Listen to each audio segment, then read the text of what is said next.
저의 그 피아노 소리 조금만 줄이면 좋겠습니다. 네. 오늘 책 속에서 만나는 영성, 사귐의 기도 세 번째 시간입니다. 쉬지 않고 기도할 수 있는가?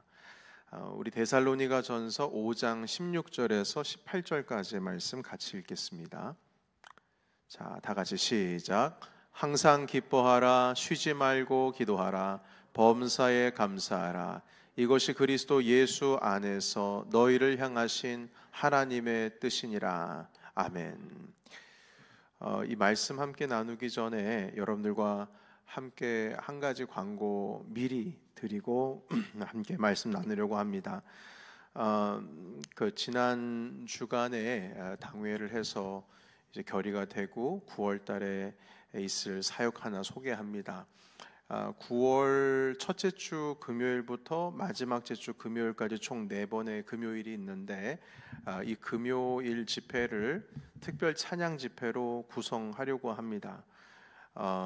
메시지는 5분에서 10분 내외로 정하고, 그리고 8시 30분부터 9시 50분까지 기도와 찬송으로만 구성을 할 예정입니다. 그리고 여러분께서 좋아하시는 찬송 위주로 구성할 예정이어서 여러분께서 마음껏 부르고 싶으신 찬양이 무엇인지를 돌아오는 주일부터 설문조사를 3주 동안 할 예정입니다.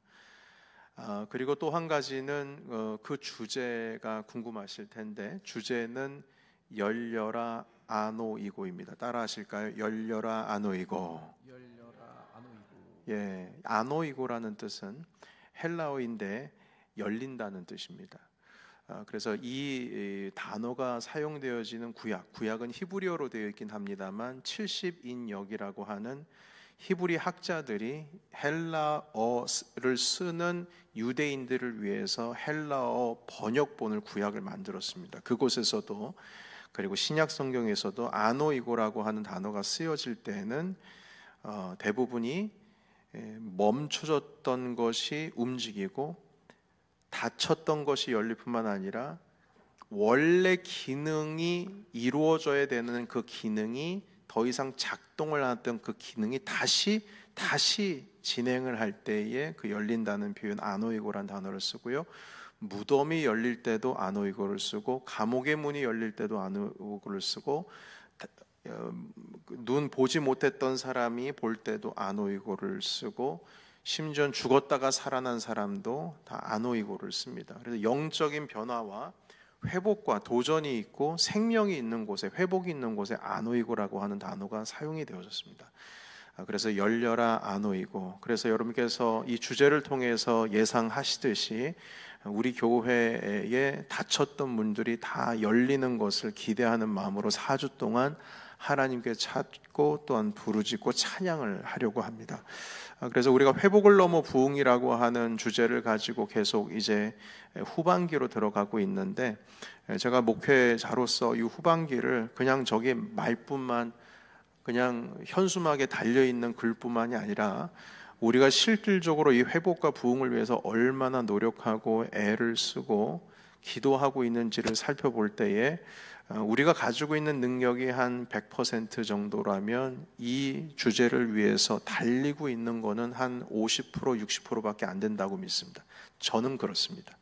제가 여러분들과 함께 지난 6개월, 7개월, 8개월을 달려올 때 말입니다. 그래서 돌아오는 주일에 또 설문조사를 할 겁니다. 회복과 부흥이라고 하는 것이 있는데, 우리 교회가 회복과 부흥을 한다면 어떤 현상을 보고 회복과 부흥을 말하는가? 여러분들이 생각하는 것, 여러분들이 도대체 뭘 회복이고 뭘 부흥이라고 생각하는가? 그걸 질문하고자 합니다. 물론 무명입니다. 여러분께서 이름 쓰지 않고 적어보시는 겁니다. 그리고 그 회복과 부흥을 원하십니까? 제가 물어볼 겁니다. 여러분께 답하시면 됩니다. 그리고 한 가지 더, 그러면 회복과 부흥을 위해서 여러분들께서 영적인 노력이든 육적인 노력이든 어떤 노력이든 그 노력을 위해서 여러분이 100가지의 능력이 있다면 거기서 몇 %를 쓰고 있냐고 질문할 겁니다. 그리고 이 자리 가운데 들어오시라고 도전하는 설문조사를 하려고 합니다. 제가 그것을 보고 우리의 영적인 상태를 파악하고 그리고 이 집회를 준비하려고 합니다. 저는 8월 21일부터 2주 동안 작정 기도에 들어갈 것이고, 그리고 항존 집분자를 비롯한 사역 부서 각 선교회 회장들, 임원들과 함께 9월 3일 날 그리고 24일 날 두 번에 걸쳐서 방석 기도회를 하려고 합니다. 방석 기도회라고 하는 것은 여러분들 댁에 계시는 그 방석 중에 아무거나 가지고 오셔서 바로 주일날 오후 예배 끝나고 나서 2시 정도에 이 자리 가운데 모여서 함께 기도하려고 합니다. 찬양팀은 물론 참여하셔야 되고요.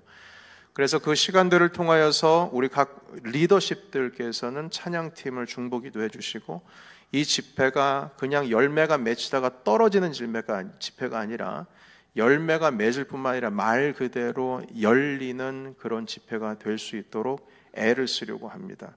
그래서 제가 단단히 결의를 하고 있다라고 하는 것을 알아주시고, 우리 교회 모든 항존 집분자들 금요 예배를 사랑해 주시고, 이 9월 한 달 동안에 하나님께서 놀라운 일들을 이루실 것을 기대하시고 기도하시며 여러분께서 동참해 주시면 감사하겠습니다. 그래서 각 부서별로 가만히 있지 않겠습니다. 그래서 제가 단단히 마음 먹었다는 거 기억해 주시고 가볍게 여기지 마시고 이 집회를 준비해 주셨으면 좋겠습니다. 당연히 그레이스 찬양팀은 기도함으로 준비하실 것이고요.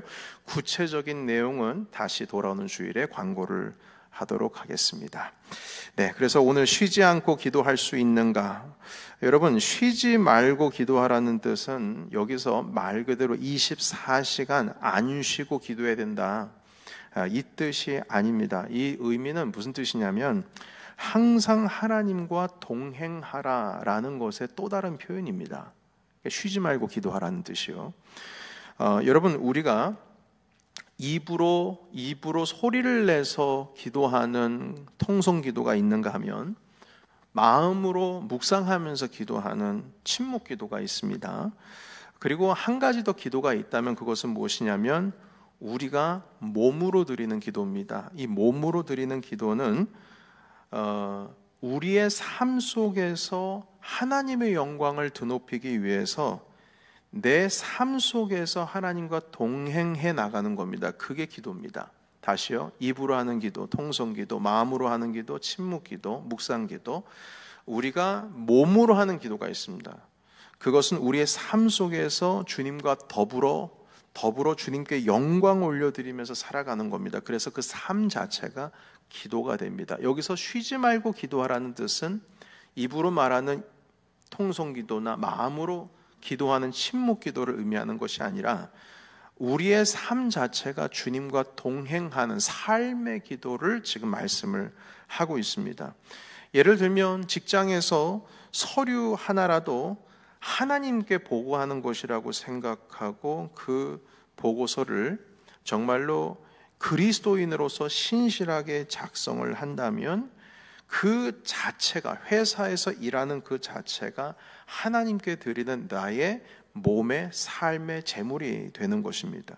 그러니까 이런 의식 속에서 살게 된다면 하나님께서 아무것도 아닌 직장에서조차, 일반 직장에서조차 그 보고서 작성하는 그것까지도 하나님께 드린다는 심령으로 기도하는 마음으로 작성을 한다면 당연히 우리의 삶 속에서는 자연스럽게 하나님께서 내 삶을 인도해 주시기를 위해서 기도할 것이고요, 자연스럽게 우리의 삶을 게으르게 그냥 방치하듯이 내버려 두는 것이 아니라 전력 질주하여서 우리가 감당해야 할 일들을 할 수가 있는 겁니다. 그 행동, 그 삶, 그 몸으로 행하는 그 자체가 하나님께 드려지는 기도가 되는 것이죠. 여러분, 그래서 이와 비슷한 이야기를 여러분들께 한 가지 말씀을 드리게 된다면, 하나님의 임재 연습이라고 하는 책을 쓴 로렌스 형제, 평신도 수도사입니다. 이분이 수도를 하기 위해서 수도원에 들어가서 요리사로 일을 하는데 그 계란 한번 부쳐가지고 계란 후라이 만들 때도 하나님의 임재를 경험하는 친구였어요. 그래서 많은 수도사들이 그 형제 브라더 로렌스에게 어떻게 하면 주님의 임재를 느낄 수 있습니까? 라는 질문과 답을 모아둔 책이 하나님의 임재 연습이라고 하는 책입니다. 그래서 거기서 말하는 로렌스 형제는 그렇게 얘기해요. 나의 모든 삶 하나하나가 기도입니다. 내 모든 행동 하나하나가 기도입니다. 나의 삶 모든 게 기도입니다. 여러분, 이와 비슷한 경우가 한국에 있는 태백산맥 한 자락에 있는 예수원이라고 하는 예수회 수도원에서 하는 그 기도를 잠깐 소개를 하고 싶습니다. 저는 청년 때에 여기에 한 번이라도 한번 방문하고 싶었는데 그 소박한 꿈을 제가 이루지는 못했습니다. 자, 그런데 그 예수원에서 일어나는 일들에 대한 그 다큐를 제가 한번 본 적이 있는데요. 일단 그 예수원에 가려면 그냥 가고 싶다고 해서 무조건 가는 것이 아니라 벌써 몇 주 전서부터 등록을 하고 미리 내가 가고 싶습니다 해서 거기서 허락을 해야지만 올 수가 있습니다. 옛날엔 편지를 써서 했죠.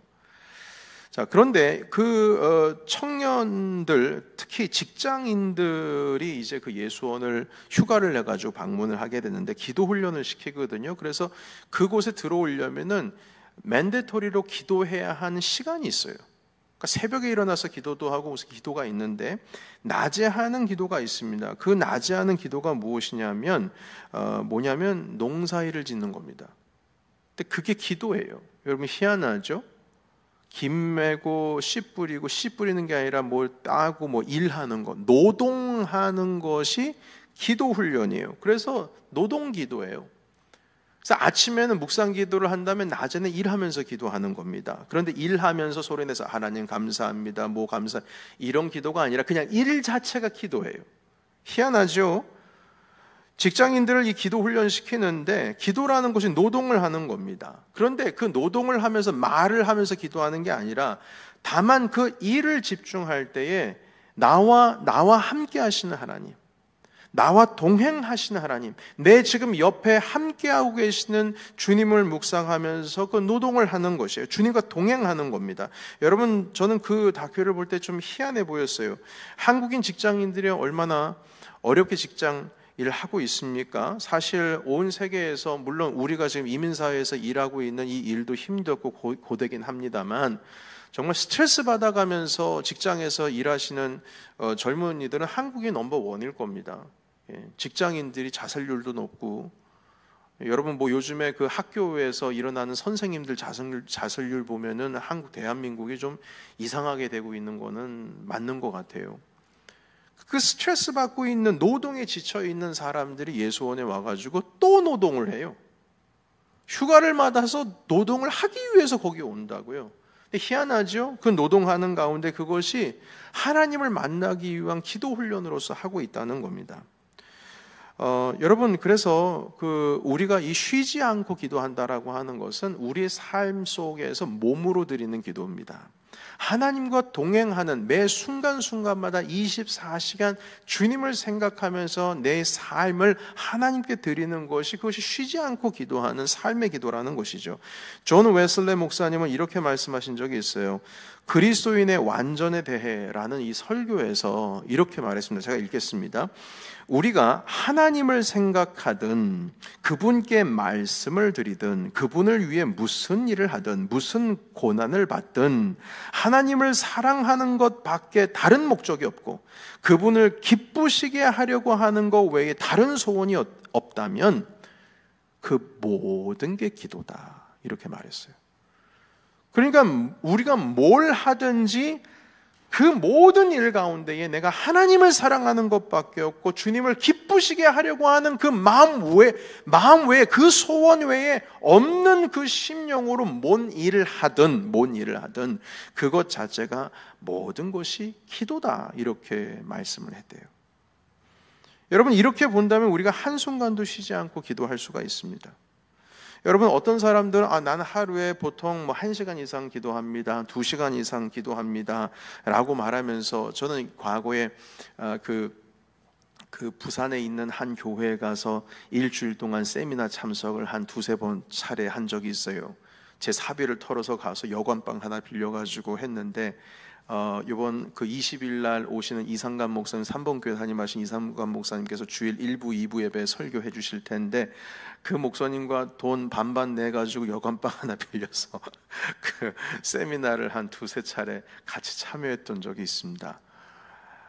그런데 그 없는 살림에 그 쪼개가지고 가서 그 세미나를 참여하면서 들었던 그 교회의 세미나 주최하시는 그 교회의 목사님의 도전적인 이야기를 들은 적이 있어요. 그 교회는 일단 셀 리더, 그러니까 목장 리더는 무조건 1시간 이상 기도해야 된다는 거예요. 그 체크한답니다, 다. 그리고 부목사님들은 2시간 이상씩 기도해야 되고, 교구 담당하고 있는 권사님들, 구역 말고 교구, 덩어리를 담당하고 있는 분들은 2시간 이상씩, 담임 목사님은 한 3시간 이상씩. 그 얘기를 들으니까 지금 제 마음에 죄책감이 막 밀려오네요. 여러분들은 안 밀려오십니까?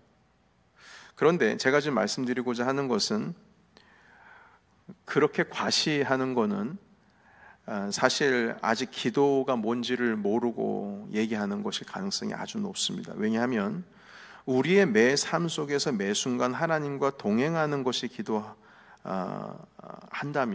그 삶 자체가 매 순간, 그러니까 사람들이요, 이게 극단적으로 행동하거든요. 그러니까 그렇게 1시간, 2시간, 3시간씩 기도하면 그게 땡이라고 생각하는 사람들도 있어요. 그럼 나머지는 24시간 중에 21시간은 주님과 동행하지 않아도 된다는 뜻인가요? 아니, 그건 아니죠. 지금 말씀드리고자 하는 것은 24시간 주님과 함께 동행하면서 내 모든 삶 속에서 주님과의 관계 속에서 일어난 모든 것들을 하나님께 내어드리는 겁니다. 그게 기도라는 거예요. 그런데 또 하나의 극단은 무엇이냐면, 하나님과 매 순간 동행하는 것이 기도라면 따로 기도하지 않아도 되지 않겠는가, 이런 생각을 가지고 왜곡해서 들어오기도 됩니다. 이 책을 쓰신 박영봉 목사님이 신학교 교수님이셨는데, 그분께서 그 기도에 대한 논문을 쓰고 있는 학생과 함께 심사를 한 적이 있답니다. 그런데 그 심사를 하다가, 그러니까 논문을 통과시키려면 교수님과 함께 계속 디스커션을 해야 되거든요.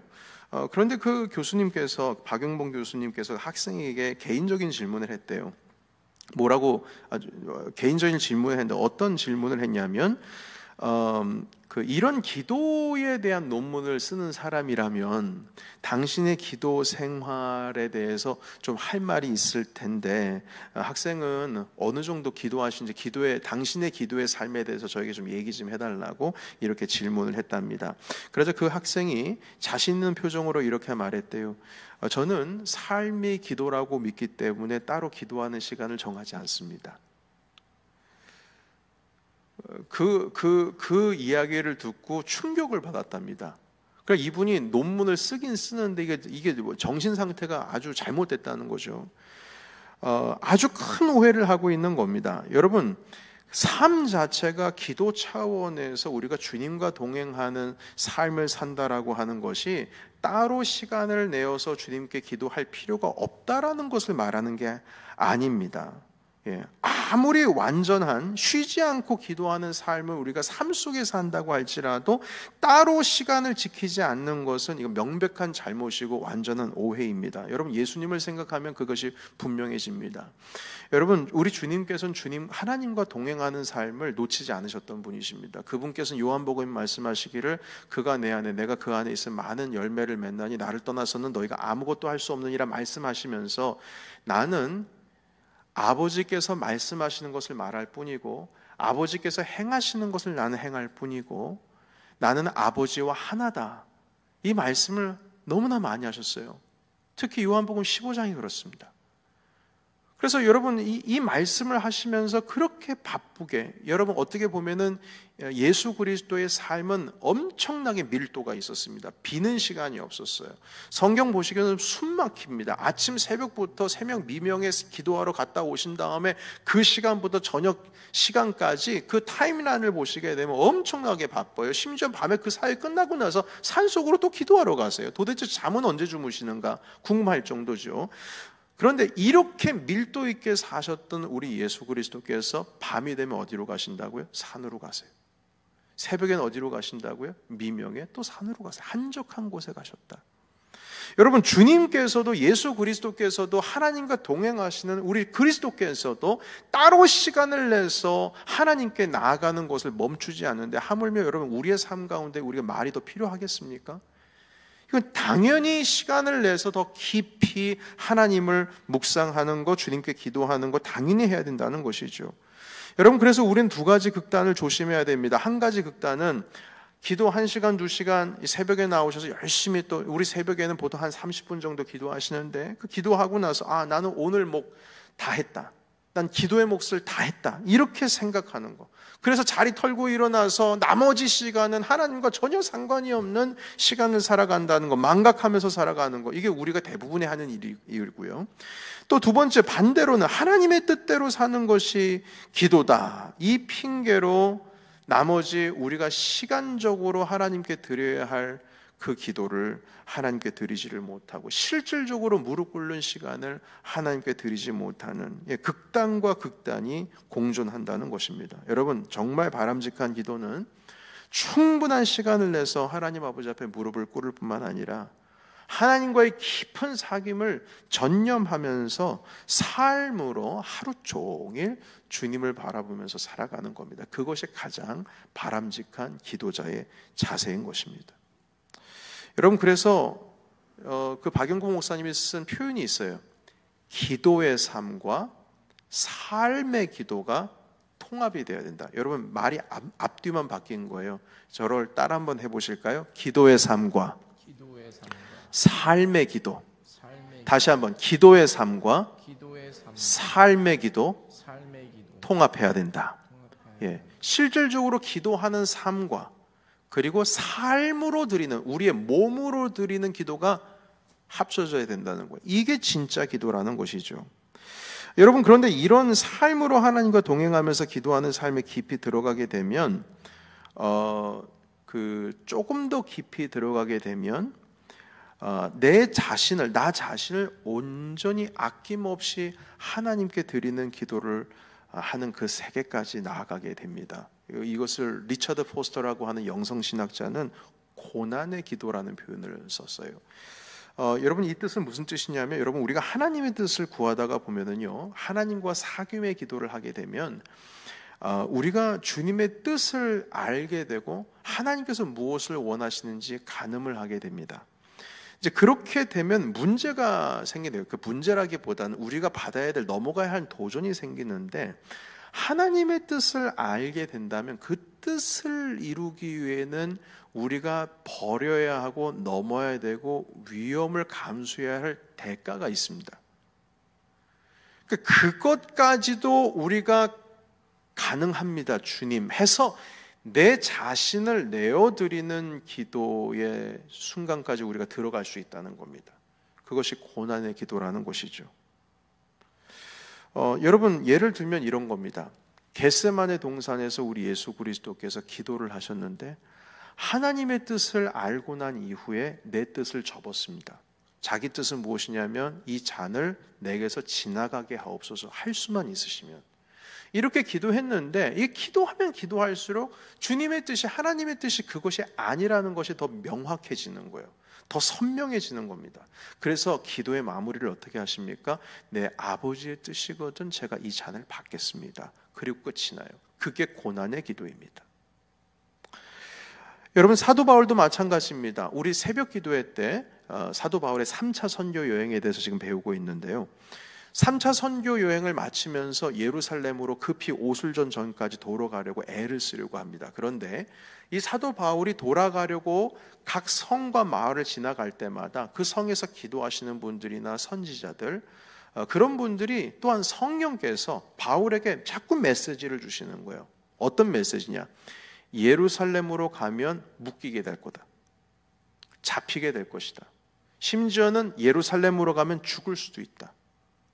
이것이 수많은 선지자들 뿐만 아니라 성령께서 가르쳐 주세요. 무슨 일이 일어날지를 모른다는 거예요. 그래서 밀레도라고 한 곳에서 에베소 교회 장로님들, 거기 지도자들과 함께 이게 지금 한번 얼굴 보면 더 이상 볼 수가 없다라고 하는 생각에 에베소 교회에 있는 그 지도자들이 30마일을 걸어가지고 밀레도라고 하는 곳에서 간신히 바울을 맞이하고 바울을 항구에서 배로 떠나보냅니다. 어디로요? 예루살렘 쪽으로요. 그러니까 사도 바울은요, 자기가 죽을 줄 알고 있는 거예요. 그런데 가는 겁니다. 내가 지금 달려갈 길을 마치려고 하면 내 생명을 내가 조금도 귀한 것으로 여기지 아니하노라 하면서 주변에서 가지 말라고 제발 좀 가지 말라고, 이번에 가면 당신 죽는다고 이렇게 얘기를 하고, 내가 기도로 들었다고, 하나님께서 말씀하셨다고, 심지어는 예언자들도 그렇게 얘기하는데 사도 바울이 그냥 꿋꿋이 그 길을 가는 겁니다. 왜냐하면 이게 내 사명이고 부르심이기 때문에. 그래서 주님과 사귀는 그 기도의 세계로 깊이 들어가게 되면 여러분, 고난의 기도를 맞부딪힐 수밖에 없습니다. 여기서 우리가 선택을 해야 돼요. 어느 길로 갈 것인가. 그런데 정말 주님의 뜻을 알게 된다면 그 길을 걸어가는 것이죠. 바로 우리 조선 땅에 하나님의 부름을 받고 온 수많은 선교사님들. 제가 근래에 선교사님에 대한 영상 하나 보면서 케냐에서 그 척박한 땅에서 비료 뿌려가지고 땅에 채소 심고 해서 굶어 죽고 있는 아이들, 굶어 죽어가고 있는 사람들을 위해서 농사 짓고 있는 선교사님이 계세요. 그분 농사꾼이에요. 그분께서 울면서 얘기하시더라고요. 제가 요번에요, 한국에 돌아갔을 때 다시는 안 돌아오려고 했어요. 하나님께 기도했거든요. 하나님, 전 가기 싫어요. 하나님이 안 보내주잖아요. 워딩 그대로입니다. 하나님이 안 보내주시잖아요. 하나님이 비료도 안 주시잖아요. 하나님, 난 사람이 필요한데 사람도 안 붙여주셨잖아요. 근데 제가 왜 또 가야 해요? 자기를 도와줄 사람이 없어요. 비료를 구해가지고 해야 되는데 비료를 주는 사람이 없어요. 물질도 없어요. 뭐가 있어야, 손에 뭘 잡히는 게 있어야지 사역을 하고 그 땅에 있는 사람들을 살려야죠. 그 얘기해요. 내가 이 땅을 살리면 사람들이 온다고. 그럼 그들에게 이 땅을 살리게 하신 분이 바로 하나님이시다라고 주님을 소개하고 싶은데 땅을 살리지도 못하는 가운데 비료도 안 주시고 사람도 안 주시고, 저는 이번에 한국 돌아간 다음에 안 오려고 그랬어요. 인터뷰할 때 그러시더라고요. 뉴스에도 나오신 분이거든요. YTN 뉴스에. 그런데 그분이 어디 계시냐? 지금도 케냐에서 씨 뿌리고 있어요. 그러니까 고난의 기도를 하는 거죠. 하나님, 하기 싫어요. 전 하기 싫어요. 그런데 나중에 말미는 주님의 뜻이거든 하면서 가는 거거든요. 여러분, 이러한 하나님과의 연합은 개인적인 유익과 관심에서 벗어나서, 내 유익과 관심에서 벗어나서 오직 그분의 나라와 그분의 의만을 위하여 기도할 때에 이 고난의 기도에 들어가게 됩니다. 내가 조금 손해보더라도, 아니면 큰 손해를 보더라도 내 고난으로 인해서 하나님의 영광을 채워가는 겁니다. 내 고난을 통해서.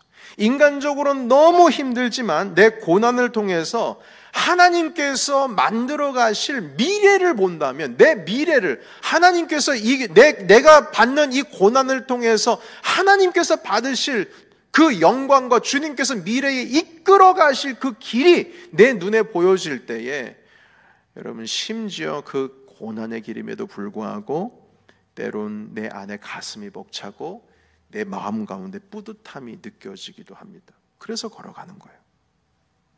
여러분, 그런데 이런 고난의 기도를 들어가게 되면 자칫 잘못하면요, 여러분, 한 가지가 또 다가오는 단계가 있는데, 그것은 무엇이냐면 하나님의 뜻을 위해서 나를 내어드리다가 이 자칫 잘못해서 하나님의 뜻을 내가 대행하기 위해서 나서는 순간이 온다는 겁니다.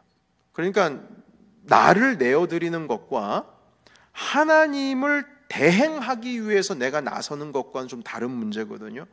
여러분, 나를 내어드리는 것은 그냥 던져버리는 건데, 하나님의 뜻을 대리자예요. 내가 대리자가 되기 위해서, 대행하기 위해서 나서게 되면 똑같이 내 몸을 드리는 경우이지만 이 뉘앙스 차이가 엄청납니다.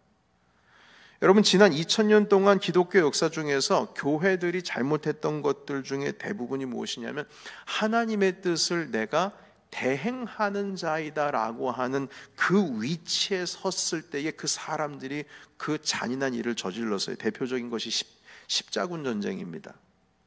이슬람의 세력을 막기 위해서 십자군 전쟁을 일으켰는데, 이들의 명분은 하나님의 영광을 위한 것입니다.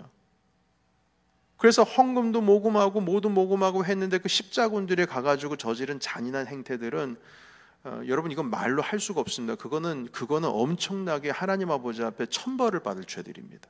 십자군들이 행한 것들 보면요. 그러니까 가슴에 십자가를 해하고 여자를 겁탈하고 아이들을 그냥 다 죽여버리고 잔인하게 말이죠. 이 십자가, 방패도 십자가고 다 십자가인데 하는 행동을 보면 너무나 잔인하게 무자비하게 그냥 사람들을 다 죽이고 하는 문화를 말살시키고 해버리게 됩니다. 여러분들 과거의 중세시대에 어떤 일이 있었냐면 마녀 사냥했습니다. 프레임을 씌워버리는 거죠. 아무런 잘못도 없는데 마녀다 그러면 걔가 마녀가 되는 거예요. 그래가지고 아무런 잘못이 없는데 불에 타 죽은 사람이 엄청 많습니다. 화형식 당했어요. 화형식을 당했습니다. 여러분 이때 돌아간 많은 죄 없는 사람들이 있어요. 그 기독교 편에서 일어났던 모든 전쟁도 마찬가지입니다. 기독교의 이름으로 일어난 모든 전쟁의 대부분이 과도한 열정을 통해서 내가 하나님의 대리자다, 나만이 이 일을 할 수가 있다, 내가 아니면 하나님의 영광이 땅에 떨어지는 것이다 해서 세계 곳곳에 예수 그리스도의 이름으로 잔인한 일을 저지른 사람들 너무나 많이 있습니다. 여러분 이 같은 문제들은 깊은 기도를 통해서 하나님과 사귐, 주님의 마음을 알고자 하는 것보다는, 그리고 하나님의 도구로서 내가 내어지는 것, 내가 사용되어지는 것, 내가 하나의 미랄이 돼서 죽어지기보다는 내가 감히 하나님의 대리자가 되는 겁니다. 대행자가 되는 거예요. 여러분 심지어는 모든 일을 행할 때 하나님의 방법을 찾지를 않습니다. 그냥 하나님의 이름을 위해서, 하나님의 영광을 위해서 하는 모든 것은 다 좋은 것이라고 다 포장을 해버려 가지고요, 하나님의 방법을 찾는 것이 아니라, 사랑의 방법을 찾는 것이 아니라 어떻게 해서든지 내가 가지고 있는 열정을 일단 불부터 질러버리는 겁니다.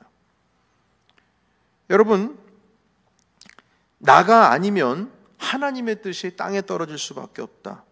그래서 그 일에 집착하고요, 특별히 하나님의 뜻을 내가 대행하고 있는 대리자라고 주장을 하기도 합니다.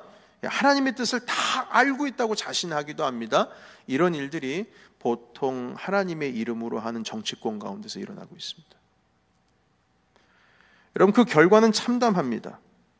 여러분 정말 사귐의 기도를 하고 있고 하나님의 뜻을 알고자 하는 사람들이 기도하는 그러한 삶을 살아가게 된다면 나만이 하나님의 뜻을 알고 있습니다, 나만이 그 일을 행할 수 있습니다, 이거 아니면 안 됩니다, 나 아니면 안 됩니다, 이런 말 함부로 하지 않습니다. 이게 하나님의 뜻입니다, 이런 말 함부로 하지 않습니다.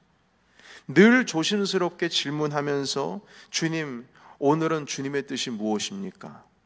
하나님, 주님께서 원하시는 것은 무엇입니까? 정말 진실되게 하나님 아버지 앞에 겸손하게 나아가는 그 겸손을 보여주고 있다는 것이죠. 여러분 그래서 이러한 기도의 삶, 여러분 제가 지금 여러분들과 함께 나눌 때에 기도하는 어떤 행위를 말씀을 드리는 것이 아니라 기도의 이후의 삶에 대해서 말씀을 드리고 있는 것입니다. 여러분 삶으로 고난의 기도를 드리는 것, 그 순간까지 나아가시는 분이라면 나 자신을 하나님께 내어드리는 기도의 삶을 살아가야 될 것입니다. 여러분 그래서 마지막으로 한 가지 더 말씀을 드리자면, 우리 지난주에도 말씀을 드렸듯이 하나님 이것 해주세요 라는 기도를 우리가 많이 합니다. 그러나 우리가 삶으로 드리는 기도의 삶에 어떤 그 습관이 돼 있고 거기에 내 마음을 들이신 분들이라면 무엇 해주세요 라는 기도보다는 하나님 제가 이렇게 하겠습니다 라는 결심의 기도를 드리는 데에 익숙합니다. 고백의 기도입니다. 예를 들면 이거예요. 주님, 제가 진실되게 해주세요.